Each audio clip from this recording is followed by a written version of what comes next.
설교는 계속 요한계시록 강의로 이제 하겠습니다. 요한계시록 강의. 우리 집사람이 어제 기침을 심하게 해가지고 잠을 잘 못 잤다 그래요. 그래서 졸리면 어떡하지? 그래가지고 걱정하지 마시오. 오늘 내가 짧게 하겠습니다. 우리 집사람이 하는 말이, 당신이 하는 말은 다 믿는데 안 믿는 말이 하나 있어. 그게 뭐예요? 짧게 한다. 짧게 한다. 그래서 오늘 7째 인봉은 안 떼겠습니다. 네, 6째 인봉만 떼겠습니다. 6째 인봉만. 6째 인봉만 뗀다고 해서 또 짧아질 수도 있고 안 짧아질 수도 있어요. 이 머릿속에 뭐가 많아요. 그래서 여기 안 준비한 것도 또 막 나와. 성령께서 역사하시면은 요거만 하면 이제 약속을 딱 지키는데, 하다 보면 또 여기서 막 하드디스크 있잖아요. 여기에 막 책 읽어놓은 게 몇천 권 읽어놓은 게 막 튀나와요. 자, 오늘은 5번째 인봉을 떼겠습니다. 뗄 때에 이제 환상을 보게 되는데, 그때 나타난 환상은 이 지상이 아니에요. 우리 인간이 살아가는 지상이 아닙니다. 지난주에 첫째에서 넷째 인봉을 뗄 때에 나타난 환상은 지상이었죠. 인간의 역사였습니다. 인간이 살아가는 곳에서 벌어지는 재앙들이었어요. 재앙들. 그런데 이제 7번째 한번 이제 그림을 보겠습니다. 7번째 인을 뗄 때에는, 자, 지난번에 이제 이 지상에 일어나는 이런 재앙들, 전쟁, 이제 기근을 통해서 일어나는 경제적 재앙, 탐욕 이런 거 공부했고, 그 다음에 질병과 온갖 재앙으로 인해서 이제 4분의 1의 사람이 죽는 이 사망, 이런 일들이 지상에서 이제 인간의 역사가 끝날 때까지 계속 벌어질 것이며, 또 주님이 오실 날이 가까이 올수록 더 심화되게 벌어질 것이다. 그렇게 얘기를 했습니다. 그리고 이 재앙은 악한 세력들이, 이제 사탄의 세력들이 내리는 재앙인데, 하나님의 허용하심 아래서 나타나는 재앙인데, 이것은 인간의 죄에 대한 심판이라 했어요. 인간이 계속 죄를 짓고 살고 있잖아요. 우상 숭배하고. 이 죄에 대한 심판으로 계속 일어나는 거예요, 이게. 근데 이제 5번째 인봉을 뗄 때에는 이 카메라가 이제 지상에서 위로 올라가 하늘이 나와요. 하늘.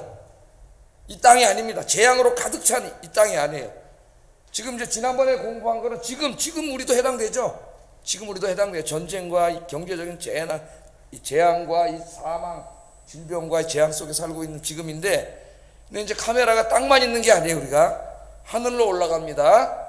하늘을 비치는데, 하나님 제단 앞에 순교자들의 영혼들이 나와요. 순교자들의 영혼들. 순교자들은 좀 해석이 필요한 부분이고, 하여튼 주님을 위해 죽은 자들, 그렇게 오늘 죽은 자들로 나오는데, 이 사람들의 영혼들이 순교자들의 영혼들입니다. 하나님의 제단 앞에서 하나님께 기도하고 있는 내용, 기도하는 장면이 나와요. 그러니까 지금으로 적용해 보세요. 우리가 이렇게 이제 이 전쟁과 재앙과 죽음과 경제적인 재앙이 있는 이런 곳에서 우리가 지금 이렇게 하루하루 힘들게 살아가고 있는데, 지금 하늘에서는 이미 이 세상을 다 살고 이제 하나님 나라에 간 영혼들, 구원받은 영혼들이, 하여튼 제일 앞에는 순교자들이 있는 것 같은데, 하나님 앞에서 기도를 하고 있습니다. 기도를. 어떤 기도를 하고 있는가? 오늘은 이제 이것도 우리가 한번 좀 공부를 해볼 내용이에요. 기도를 하고 있는 내용이. 오늘은 이제 그래서 기도를 하고 있고, 그 기도의 응답이 이루어지는 것이 6번째 인봉을 떼면 이제 그 기도의 응답이 이루어져요. 그래서 오늘 같이 해야 되는데, 주일날 오후에 해서 좀 부담이 생깁니다. 제가 그래서 이제 이렇게 보다가 눈이 이제 이렇게 열심히 듣던 분들이, 이러면 이제 빨리 끝내야 되는구나. 한계에 도달했구나. 그럼 이제 여러분들의 책임이, 잘 듣던 분들이 그러면 이제 여러분들의 책임이 아니라 제 책임이고, 5분도 안 돼서 조는 사람은 여러분 책임이에요. 근데 이제 시작하려고 이제 이렇게 했는데 벌써, 이건 병든 사람이에요. 병든 사람. 빨리 고쳐야 되고, 열심히 한 3, 40분 듣다가, 아주 열심히 들었는데 이제 한계 와서, 이건 제 책임이에요. 이제 빨리 끝내야 되죠. 자, 한번 좀 보겠습니다. 자, 이 땅에 이제 아까 계속 해놔보세요.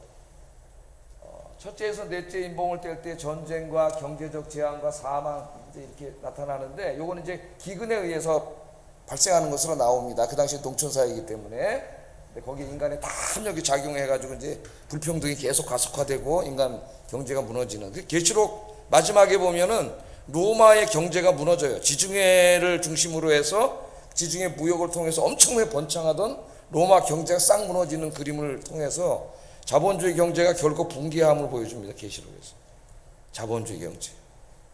제가 지난주에 조선일보를 읽다가 거기 한 사람이 소개가 돼가지고 이 영국의 이제 거시경제학자인데 인구 대역전이라는 이 명조를 진 사람이 있어서 제가 목사인데 또 이거 사가지고 다 읽었다는 거 아닙니까?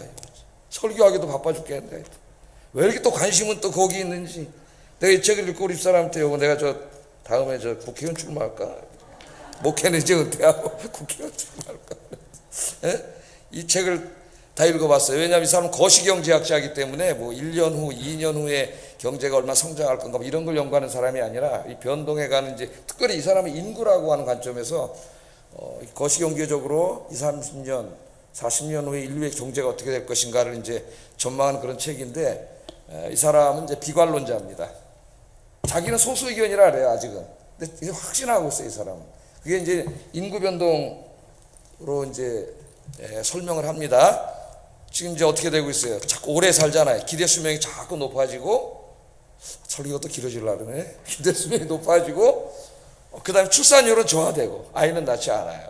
이제 거의 100살까지 이제 막 살아가는데 아이는 낳지 않으니까 이제 고령화 인구가 자꾸 늘어나겠죠. 이렇게 그러면 이제 60세 이상 이제 은퇴하고 이런 인구는 자꾸 늘어나고 생산해야 되는 노동 생산을 해야 되는 인구는 자꾸 줄어들면은 이 돈 버는 사람보다 쉽게 말해서 이 부양해야 되는 사람들이 더 많아지는 일에 엄청난 이제 인구 역전 현상이 일어날 거라고. 지금 이제 그런 현상들이 일어나고 있기 때문에 이런 가운데서 이제 결국 이제 자본주의에 엄청난 인플레이션이 몰려온다고 이제 설명을 하고 있습니다. 근데 이 책을 왜 내가 저기 했냐면은 이 책을 읽다 보니까 이제 한 경제학자를 소개하는데 제가 지난주에 설교했던 아까 그 내용이 나오더라고.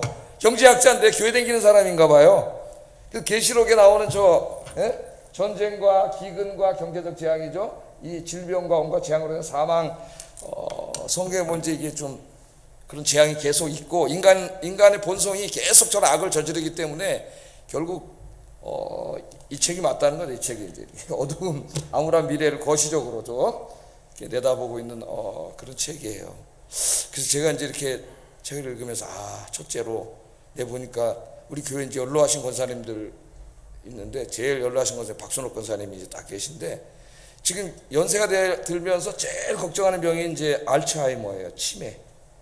치매인데 치매 그다음에 파킨슨. 우리 어머니가 이제 파킨슨 걸리면 15년 살다가 돌아가십니다. 그다음에 이제 관절염 이런 이제 노인들이 75세 이렇게 넘어가면서 이제 걸리는 그 질병인데 내가 그래서 우리 집사람은 박 권사님은 정신은 이제 연세가 드시면 기력은 세해질 수밖에 없지만 알츠하이머가 치매죠. 치매 쉽게 얘기해서 치매 정신이 그냥 더 또렷해지신다.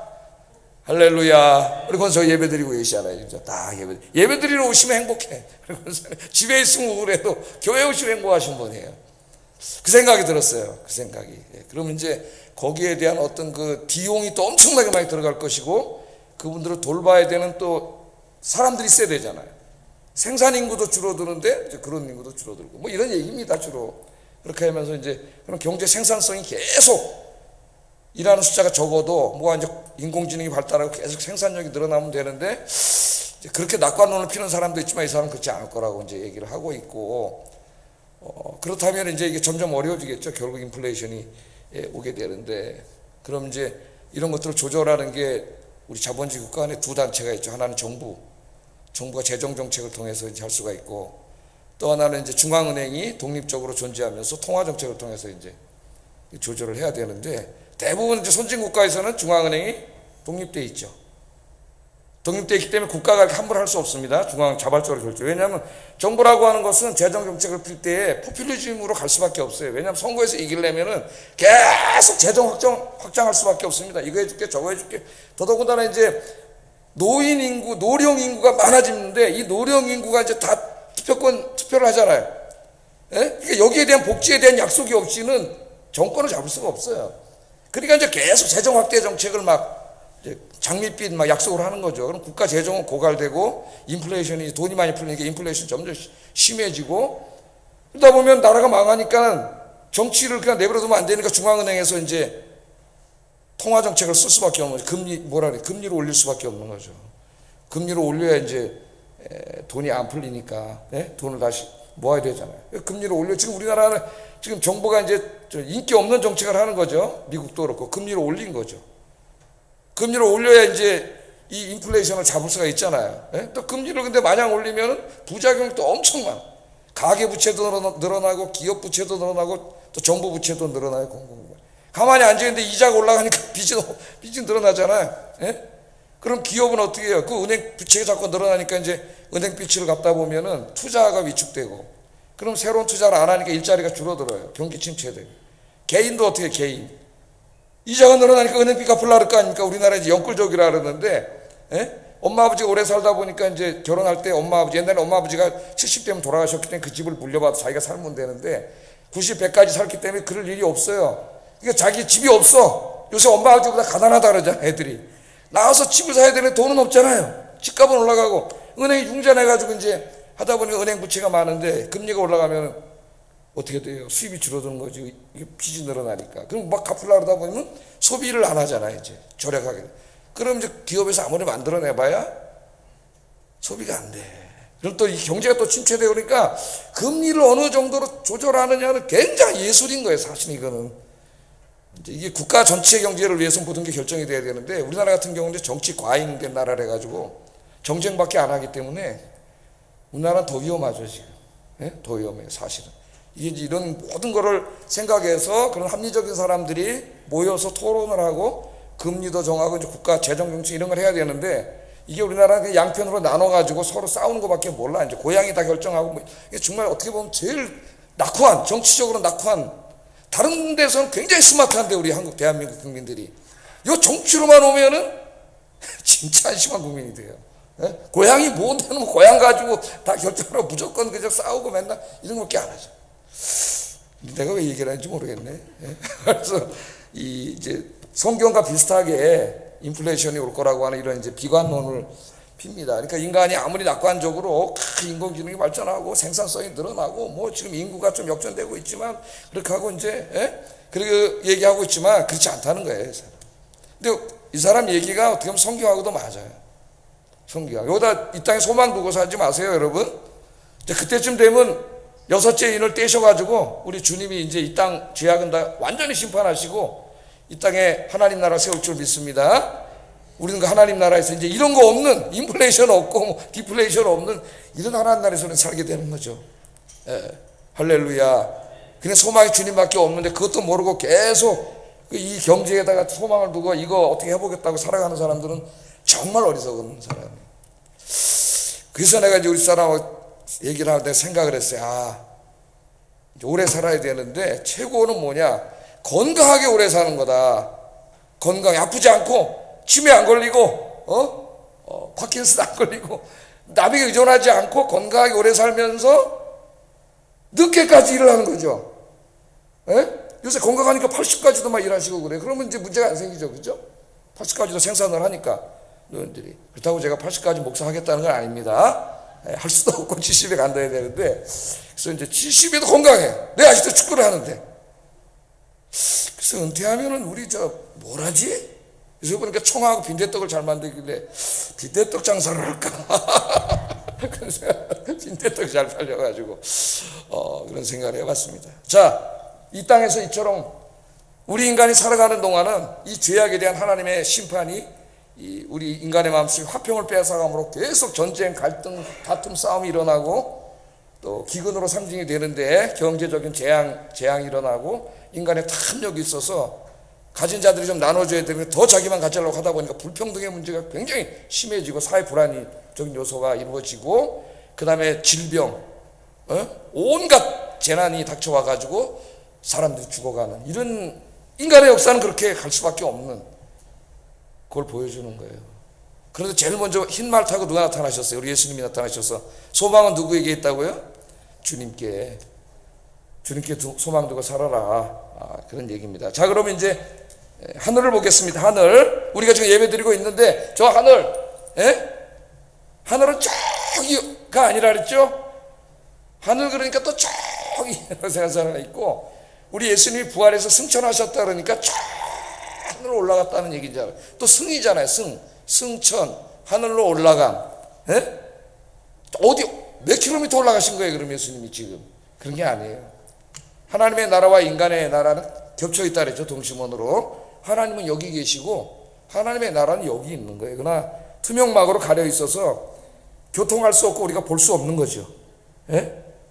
결국 죽은 자들이나 산 자는 다 지금 하나님 안에 있는 겁니다. 하나님 안에 죽은 자도 있고 산 자도 있고 다 이 안에 있는 거예요. 자, 그래서 이제 인봉을 뗐어요. 인봉을 뗐더니 하늘 모습이 나오고 순교자들의 영혼들이 나오더라 이거예요. 9절 10절 한번 읽어보겠습니다. 시작.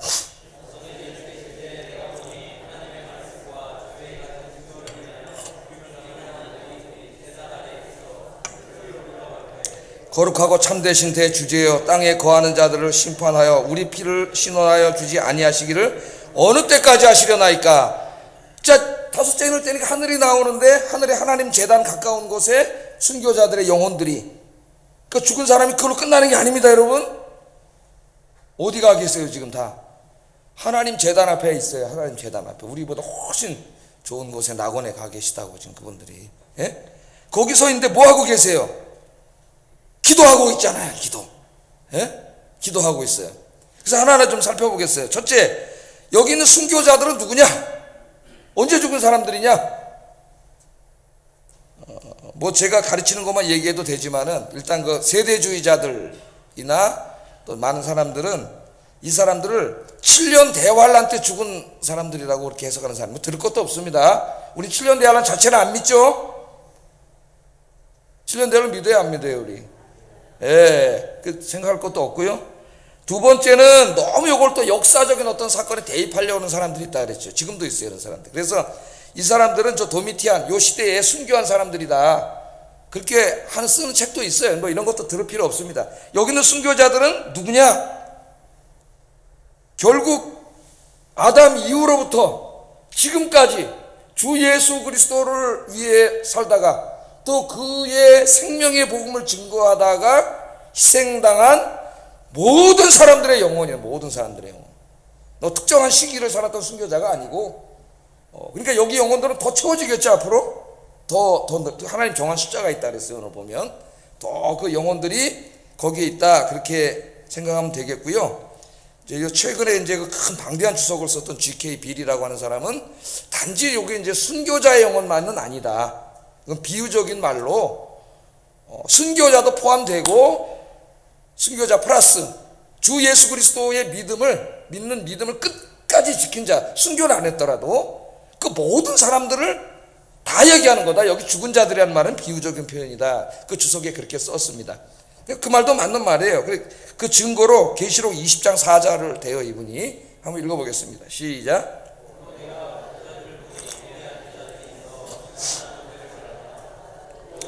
예수를 증언함과 하나님의 말씀 때문에 목배임을 당한 자들의 영혼들과 또 짐승과 그의 우상에게 경배하지 아니하고 그들의 이마와 손에 그의 표를 받지 아니한 자들이 살아서 그리스도와 더불어 1000년 동안 왕노릇하니. 그때 여기 보면 1000년 동안 왕노릇하는 이 성도들 중에 두 부류가 있죠.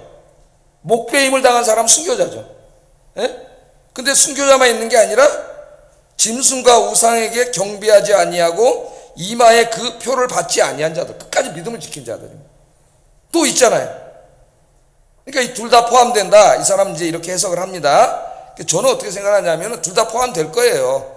순교자들의 영혼들도 있고, 순교는 안 했지만 예수님을 위해서 목배임을 당하지는 않았지만 신실하게 끝까지 믿음을 지킨 사람들이 다 제단에 있는데, 특별히 이제 다 있겠죠. 그러면 순교자들만 제단에 있으면 안 되죠.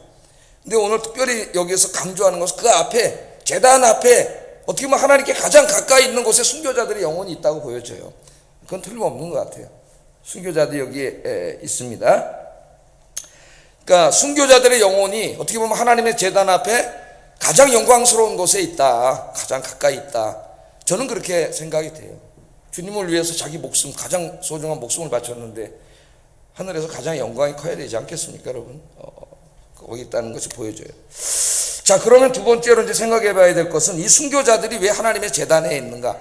하나님의 제단이라는 것은 하나님의 보좌를 의미합니다. 보좌. 하나님의 보좌가 있는 것이에요. 그러니까 하나님의 보좌가 있는 곳에서 가장 가까이에 이제 순교자들의 영혼이 있고 쫙 거기 이제 승리한 사람들이 있겠죠. 그 앞에. 자, 왜 제단에 있느냐? 제단은 뭐 하는 곳이에요, 원래? 하나님께 제사 드리는 곳이죠.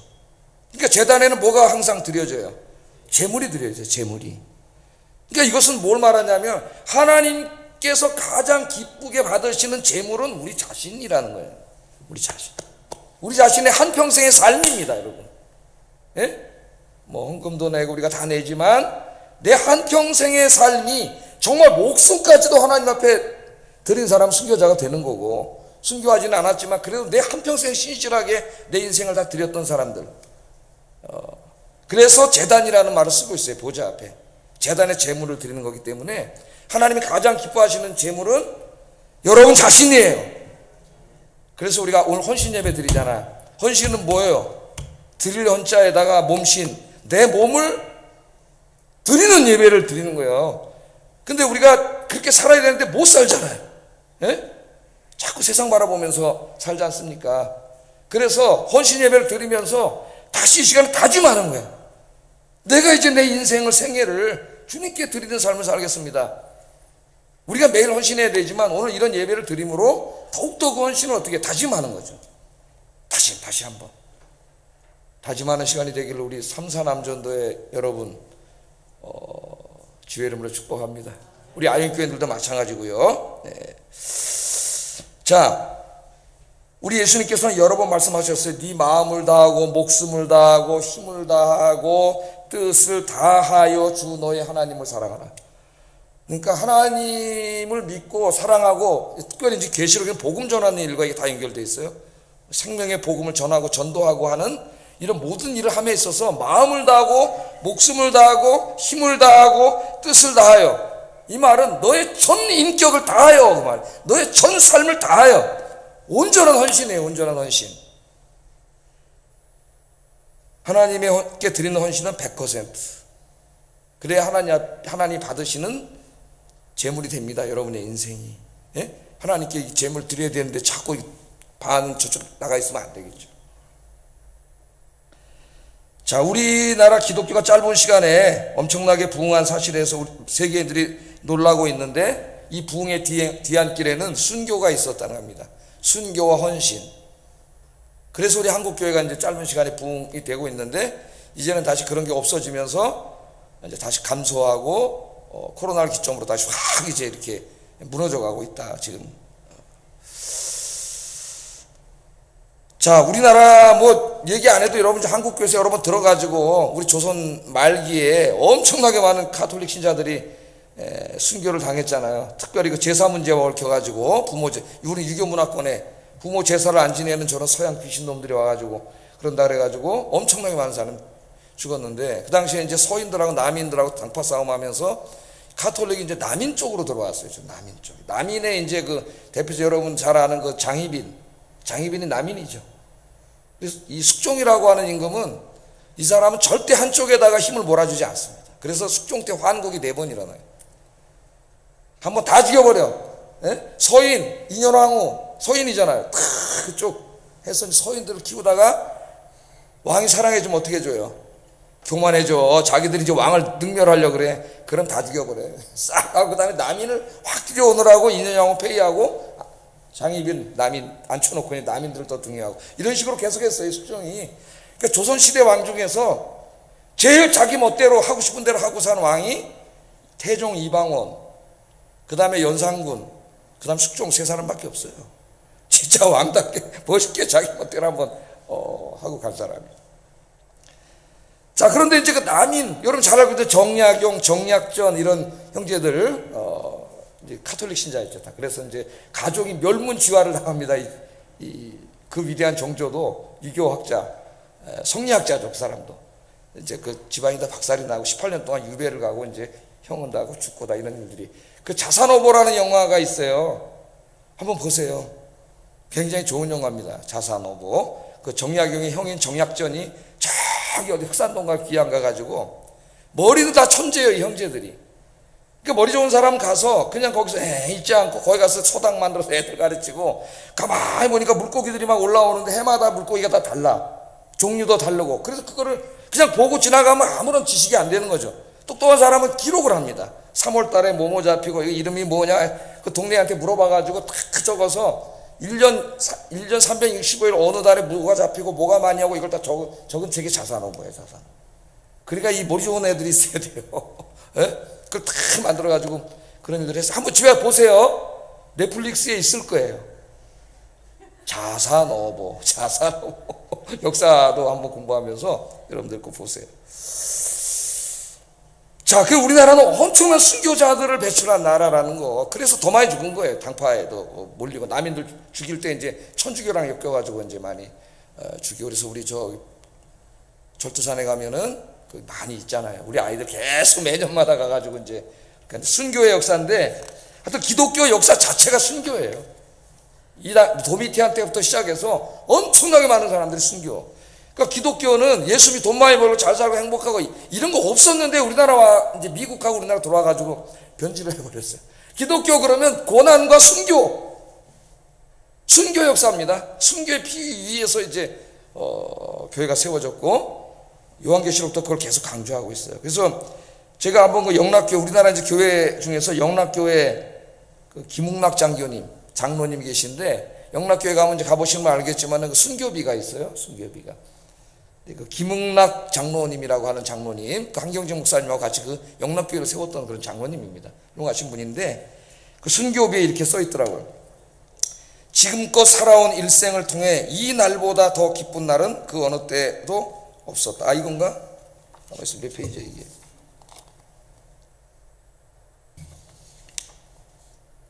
아, 여기 이거 제가 막 안 보고 막 넘겼네요. 보니까 여기인데 2장을 넘겨버렸어요. 이렇게 써 있어요.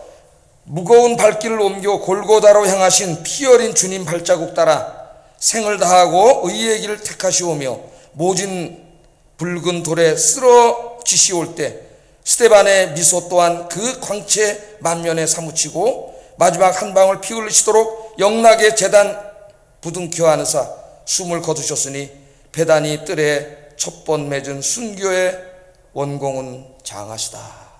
그 교회 안에 순교비를 이렇게 세워놨는데, 이분은 이제 뭐 여러분 아시는 분 아시겠지만 46살 때 순교를 당하셨는데, 그 이제 맨 처음 영락교회 이름이 배단이 교회였습니다. 배단이 꼴인데 거기가 이북에서 이제 내려와가지고 그 피난민들 이렇게 모아서 이제 영락교회 배단이 교회를 세울 때, 그 교회를 세울 때 진짜 헌신적으로 이분이 일했던 사람이에요. 그래서 그 전번 해방되고부터 이제 1945년 12월에 한경진 목사님을 모시고 첫 예배를 드렸대. 배단이 교회를 설립했다고 그렇게 이야기하고 있습니다. 1950년에 350평의 석조 건물을 졌다 그래요. 지금 이제 다 없어졌어요. 새로 져가지고 석조 건물을 그렇게 졌는데, 그 교회 건물을 세워놓고 이분이 이제 쓴 글이 있어요. 이렇게 썼어요. 지금껏 살아온 일생을 통해 이 날보다 더 기쁜 날은 그 어느 때도 없었다. 결혼을 하고 사업에 성공을 했다 하고 사회 사업도 하노라고 했지만 이처럼 감격스러운 때가 없었다. 재산을 쏟아 바치고 자재 구입을 위해 멀리 삼척, 대전 등 등지까지 왕래하던 일이 새삼 감격스럽기만 하다. 자기 인생에 사업도 성공하고 여기 야만에 내려와서 다 했지만 제일 기쁜 날, 자기 모든 걸 바쳐서 교회를 짓는 날, 하나님 앞에 헌당한 날, 그 기쁨에 대해서 이렇게 얘기하는데, 이제 6.25 사변이 나고 다 피난을 갔는데 피난 못 간 성도들이 있어서, 성도들이 아직 피난을 못 간 내가 어떻게 혼자 피난 가냐. 장로님이 이제 성도를 신방하고 돌아오는 길에 교회를 들렸다가 교회가 이미 점령돼 있었어요. 북한 공산군들한테. 거기 체포돼가지고 고문을 당하고 그 계단을 올라가다 그냥 총에 난사를 당해서 죽었습니다. 여러분, 공산당을 하겠다고 하는 이런 철부지들이 우리나라에 아직까지 엄청나게 많아요. 어떻게 하냐고 내가 학생운동을 해봐서 알지. 일명 주사파라고 하는 NLPDR이라고 하는 이 정말 한심한 사람 우리나라에 엄청나게 많다는 걸 알아야 돼요. 자, 그래서 순교를 했는데 그 계단을 오르면서 김웅락 장로님이 이제 총에 맞기는 찬송을 불렀다, 그 얘기가 있어요. 그 찬송이 이 찬송이라 합니다. 나의 기쁨, 나의 소망 되시며 나의 생명이 되신 주, 밤낮 불러서 찬송을 드려도 늘 아쉬운 마음뿐일세. 나의 진정 사모하는 예수여, 음성조차도 반갑고 나의 생명과 나의 참 소망은 오직 주 예수뿐일세. 찬송을 부르면서 이제 총에 난사를 당해서 순교를 하셨다 그래요. 이 장로님. 그러니까 우리 한국 교회는 이 순교의 터전 위에서 세워졌다. 그걸 우리가 알아야 됩니다. 자, 이 김웅락 장로님도 여기 계시겠죠. 지금 기도하고 있는 이 무리 가운데에 뭘 하고 있느냐? 기도를 하고 있어요. 어떤 기도를 하고 있느냐? 읽어보겠습니다. 큰 소리로 불러 가로되 거룩하고 참되신 대주제여, 땅에 거하는 자들을 심판하여 우리 피를 신원하여 주지 아니하시기를 어느 때까지 하시려나이까. 그러니까 지금 김웅락 장로님이나 뭐 이런 순교자들이 이제 얼마나 많겠어요, 순교자들을. 그 다음에 이제 주님을 신실하게 믿고 먼저 간 우리의, 뭐 저희 아버님, 어머님도 이제 그 뒤에 계실 거예요. 예? 그래서 하고 있는 내용이, 이 사악한 자들이 이렇게 악을 행하고 있는데 이 악을 행하는 자들을 언제까지 심판하지 않고 내버려 두시겠습니까? 그런 기도를 하고 있어요. 그래서 우리가 어떻게 보면 깜짝 놀랍니다. 아니, 원수를 사랑하라고 주님이 말씀하셨고, 용서하라고 말씀하셨는데 심판을 위해서 기도하고 있잖아요. 순교자들의 영혼. 이거는 개인의 복수를 위한 기도가 아니에요. 하나님의 나라를 파괴시키고 온갖 악을 행함으로써 선량한 하나님의 백성들을 핍박하고 괴롭히는 모든 악의 무리에 대한 심판이에요. 이 악의 무리를 심판하시고 여기에 속히 하나님 나라를 세워주세요. 예? 그 나라를 세워주세요. 그 언제까지 하나님 이렇게 기다리게 하십니까? 지금도 저렇게 막 순교를 당하고 그런 사람들이 죽고 하나님 백성들이 고난을 당하고 있는데 이 기도를 지금 하고 있다는 거예요. 지금 시간에도 속히 이루어달라고 기도를 하고 있어요. 우리도 매일 기도하죠. 뜻이 하늘에서 이루어진 것처럼 땅에서도 이루어지게 하옵소서. 거기다 똑같은 거예요. 하나님의 의로운 나라가 하늘에서 다 이루어진 것처럼 이 땅에서 속히 이루어 달라고 하는 것은 주기도문 외울 때 그 기도 하잖아요. 이 땅의 모든 악을 심판하시고 속히 이 땅에 이루어진 하나님 나라가 이루어지게 해달라고 우리도 간절히 기도하는 거예요. 돈 좀 많이 벌게 해주세요가 아니라 속히 하나님 나라가 이루어지게 해 주시옵소서. 이 모든 사탄의 무리들을 심판하고 의로운 하나님 나라가 속히 이루어지게 해 주시옵소서. 기도하시는 여러분 되기를 주의 이름으로 축복합니다. 예. 자, 이렇게 기도를 하는데 하나님께서 순교자들에게 말씀을 하십니다. 그 기도를 한 순교자들에게 뭐라 말씀하시느냐? 11절 한번 읽어보겠습니다. 시작.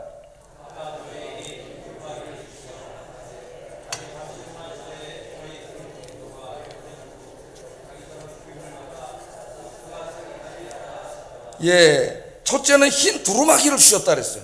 이 영혼들에게. 그러니까 순교자들의 영혼하고 이제 그 모든 하나님의 백성들이죠. 믿음을 지키는 영혼들에게 흰 두루마리를 주셨는데 이 흰 두루마리가 뭐냐를 가지고 이제 또 많이 연구들을 합니다. 뭐 이런저런 한참 얘기할 수가 있지만은 결국 이 흰 두루마리라고 하는 것은 부활이 이루어지기 전까지 이제 간단하게 그냥 다른 학자들 얘기는 안 하고 간단하게 하기 위해서 시간이 많이 갔으니까 벌써 우리들이 이제 죽은 다음에 없어지는 것이 아니라 부활하는 그날까지 영과 육이 분리돼서 그건 이제 우리 신학에서는 중간 상태라 그래요. 중간 상태의 모습으로 낙원에서 안식하고 있어요. 이게 완전한 상태가 아닙니다. 그러니까 지금 이미 죽은 순교자들과 우리 믿음의 선배들은 낙원에서 하나님 나라에서 하늘에서 하나님 재단에서 기도하고 있는데 그 존재 양식이 이런 양식은 아니죠. 육은 없어요. 죽으니까.